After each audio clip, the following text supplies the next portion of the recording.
Well, I wish there was one thing that we could do to make sure that this never, ever, ever happens again. And God bless those families who are dealing with a situation I can't even imagine. But we have to deal with the mental health aspect. I think it's fair game. I think we absolutely should talk about the intersection of a lethal weapon and it relates to mental health. Absolutely, we got to have that discussion in this country. And we also have to deal with the new social ramifications of the bombardment and the immediacy of social interaction between violence, the realism that you find in games and movies. Some people, the young people, as they're making this transition from their teen years into adulthood, aren't able to mentally make that transition, and there does need to be help. But we're also going to need to look to families and communities and churches. It's not just a government solution. Speaking on what you said, there have been some reports, Congresswoman Edwards, that this young man was, playing a lot of those very violent, very realistic games.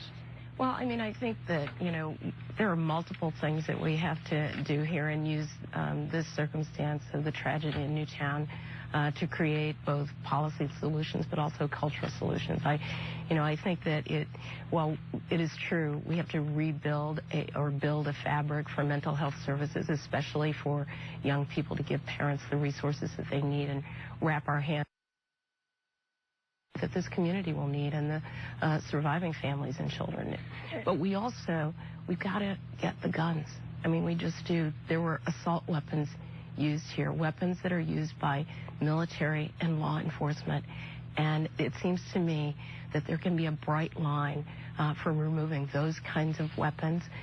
There can be a bright line for background checks that don't just cover 60% of the guns that come through gun shows and individual sales. We regulate cars in that respect, knowing who transfers a car more than we know who transfers a weapon.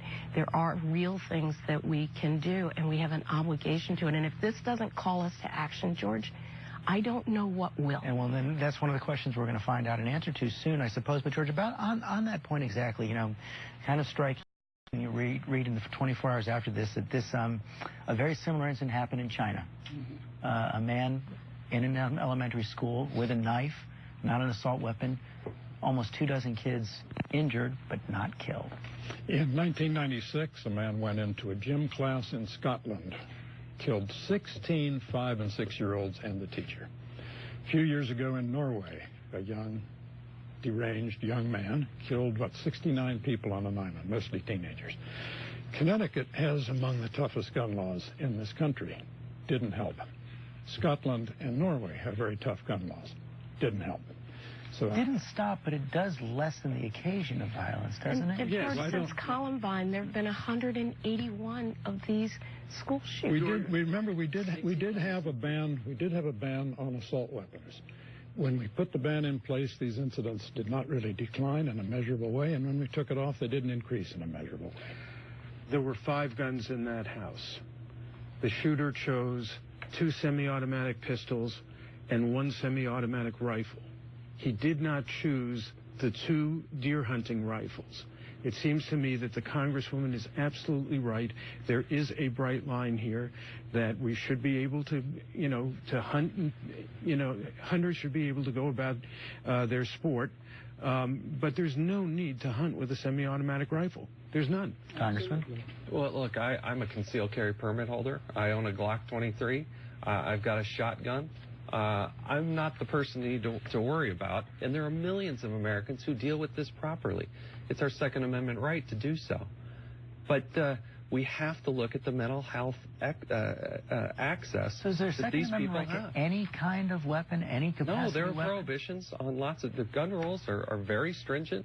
There's a lot of conjecture out there that I don't think necessarily would solve this particular problem. And I want to look at anything that we think will solve all the problems, but we have to, I think, look at the mental health aspect. We do have to look at the mental health aspect, but the complex problems require complex solutions, and it isn't one thing. It's all of these things. And some people would like to deflect the conversation only to the mental health problems that are severe and that we need to deal with without dealing with the reality that we have a lot of weapons out there and people have access to them, And we have to figure out a way that we can protect our children in their kindergarten and first grade classrooms. I want to bring this to Donna Brazone. As I do this, Donna, you know, the politics of all this generally shows, I want to show this Pew poll, support for gun control generally does not go up after these major shootings, whether it was after Aurora, Colorado, went up about 2%, after the Gabby Gifford shooting in Tucson, went actually down 4%. Virginia Tech, it went up a little bit as well back in 2007. And the president has been reluctant to take this on in the past. You saw him on Friday say it is time for, quote, meaningful action. What do you expect? And do you think now that the president is not going to face election again, he will address these matters in a different way? Well, I hope so, George, because I think there's expectations now, not just from the families, but others who would like to see the president take some concrete steps. He's talked about it before after Aurora, where he said that we need to have tighter restrictions on people with mental disabilities from having access to these guns. He spoke again at the National Urban League about this. But clearly there's a time for this, and hopefully the time is sooner rather than later. You know, as a Southerner, I'm a big advocate of the Second Amendment. I grew up with guns. I grew up with people who understood how to use guns responsibly. I did not grow up with people with assault rifles and all of these other semi-automatic guns. I do believe that we need a conversation, a real deep conversation, and this cannot be stopped simply because people are afraid of the politics.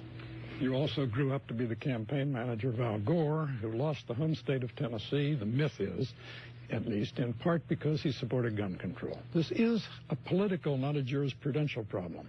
The most important case in Second Amendment jurisprudence, the Heller case, concerning an absurdly restrictive D.C. law, is really much more permissive than people realize. And I'm not sure that there'd be a Second Amendment impediment to banning a category of weapons. There would be a political one. 60,000 murders since Columbine. And the large capacity of the men are used in these weapons that allowed this perpetrator to go into a school and each of the victims suffering multiple gunshot wounds. Mm-hmm. This is just not acceptable. There's I think that we can't think about this in terms of eradication. These incidents are always going to happen. Reduction. We can think. The mental health piece is obviously important. I think there's a bright line on gun control as well. But there's a third piece, and that is the celebration of violence. We not only have a Second Amendment in this country, we also have a First Amendment that protects Sylvester Stallone's right to fire thousands of bullets in any given movie. But I think that that what we need to do in this society is treat people who create violent movies and violent video games with the same degree of respect that we accord pornographers. You know, I want to bring... They need to be shunned. And I want to add to that, we're getting a lot of response on Facebook as well about how all of us cover this in the media in the wake of these shootings. I want to show some of that right now. Scott LaMarche, media sensationalism contributes more to this than guns. It's always the person who pulls the trigger, not the gun that kills. We need to stop making these killers famous. Bill Cotton, stop the wall-to-wall coverage. You're helping drive this. Darla Regal, stop glamorizing the killers. Keep them with no name. And I have to say, we've actually tried, in this case, to talk a little bit less about the killer. But, Congressman, this is also something, Joe brings up and those viewers bring up as well. How do we talk about this in a way that doesn't encourage the contagion? I don't know that the news coverage that I've seen is glamorizing the killer as much as allowing the rest of the country to grieve. Mm-hmm. As a parent, we all shed a tear. I do agree with Joe that you put violence and death and gore in a movie, you're not going to get an R rating.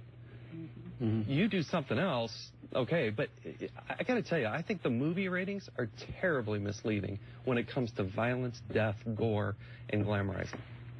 And all of those things are true because we do have a culture